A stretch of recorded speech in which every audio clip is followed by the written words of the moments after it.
They told us we went to the moon. They told us we left a flag. They told us we never went back because of budget cuts. Sure. And I stopped going to the gym because I ran out of gravity. Let's be honest, something doesn't add up.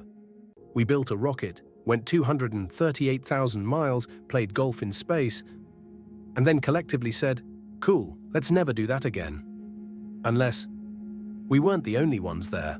Back in 1969, Neil Armstrong took one small step for man, and, allegedly, one massive trespass for mankind. We like to remember it as the moment humanity reached its peak, but what if it was more like the moment humanity rang someone else's doorbell? Picture it, the first human footprints on lunar dust. The silence, the stillness, the sudden realization that the moon might not be as vacant as advertised.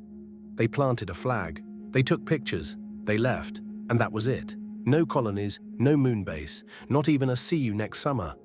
The official story says it was money, politics, the Cold War ending. But unofficially, there's a theory that the moment we landed, we got a message, not from Houston, but from the landlords. Maybe it wasn't a welcome to the neighborhood. Maybe it was a get off my crater. And so we did. Because here's the weird part, for a species that can't stop building condos, we've shown remarkable restraint with that one glowing piece of real estate in the sky. We've mapped Mars. We've sold NFTs of stars. Elon Musk wants to terraform an entire planet. But the moon, off limits, untouched, suspiciously respected. In 1967, world governments signed something called the Outer Space Treaty. It says no nation can own the moon, which sounds noble, until you realize that's exactly what someone who already owns it would want us to agree to. Maybe they bought it wholesale before the paperwork caught up. Maybe the no ownership clause was actually a ceasefire. Or maybe, just maybe, it was a warning label. Modern private companies keep talking about returning, but every time the date gets close, delays, explosions, technical failures.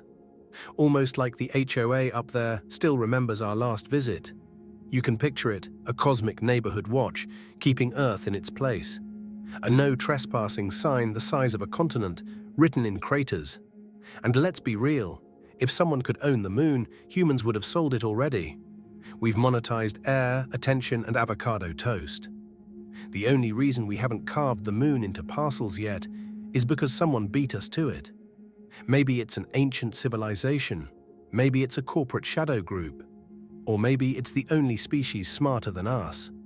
The ones who knew not to invite humanity to the neighborhood barbecue. So next time you look up at that glowing sphere, remember this. We didn't stop going because we couldn't. We stopped because we weren't invited back.